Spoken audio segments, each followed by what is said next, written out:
नमस्कार माझ्या यूट्यूब फॅमिलीला. आज मी बनवणार आहे बेसन. आता आपल्याला बेसन बनवण्यासाठी वाटण तयार करून घ्यायचं आहे. मी लसूण घेतलं आहे, थोडं जिरे घेतलं आहे आणि माझ्या गार्डनमधली फ्रेश कोथिंबीर घेतली आहे. आता सगळ्या वाटणाला एकदम मस्त असं बारीक करून घ्यायचं आहे. वाटण आता वाटून झालं आहे. आता 1 वाटी आपल्याला बेसन घ्यायचं आहे आणि त्यामध्ये लाल तिखट टाकायची. आता आपल्याला लाल बेसन बनवणार आहे मी, तर मी लाल तिखट थोडी आज जास्त टाकणार आहे.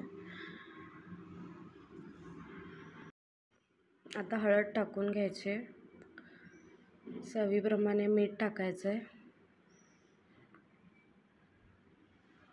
आणि आता थोडं पाणी टाकून ना त्याला मस्तपणे असं गाठी नाही होऊ द्यायच्यात, त्याच्या पूर्ण गाठी क्लिअर करायच्यात. तर त्याला फेटून घ्यायचं आहे. कुणी डायरेक्ट बनवताना पण फेटतं, पण हे इझी जातं. ही पद्धत वापरून बघा, ही खूप सोपी पद्धत आहे. तर असं मस्त पूर्ण गाठी त्याच्या काढून घ्यायच्यात. आता सगळं बघा मी गाठी काढल्यात, एकही गाठी दिसत नाही आहेत. थोडं पाणी ॲड करायचं, एकदम पाणी नाही टाकायचं, नाहीतर मग खूप पातळ होऊन जातं.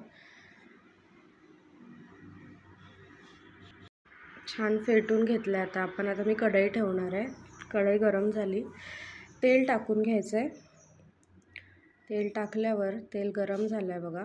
आता मी मोहरी टाकणार आहे. गॅस बारीक करून घ्यायचा आहे.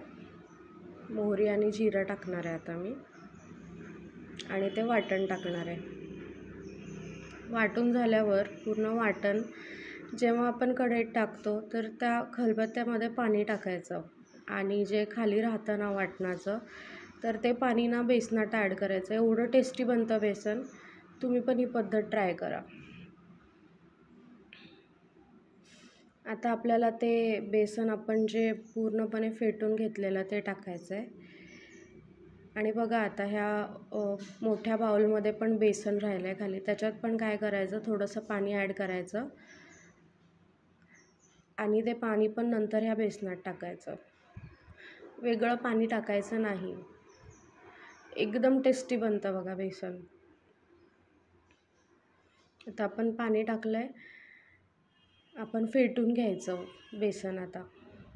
आणि एकदा फेटलं ना ह्याला की आता गरज नाही परत त्याला गाठी होत नाहीत, नंतर ते आपोआप शिजतं. मग हे बघा मित्रांनो, मी तुम्हाला सांगितलं पाणी टाकायचं तेच.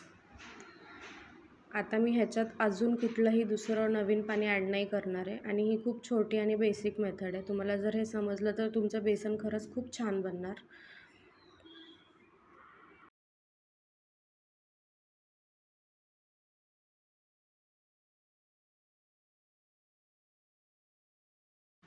सगळ्या गाठी बघा आता मी इथं क्लिअर केल्यात आणि हे मस्त असं शिजतं आहे बेसन.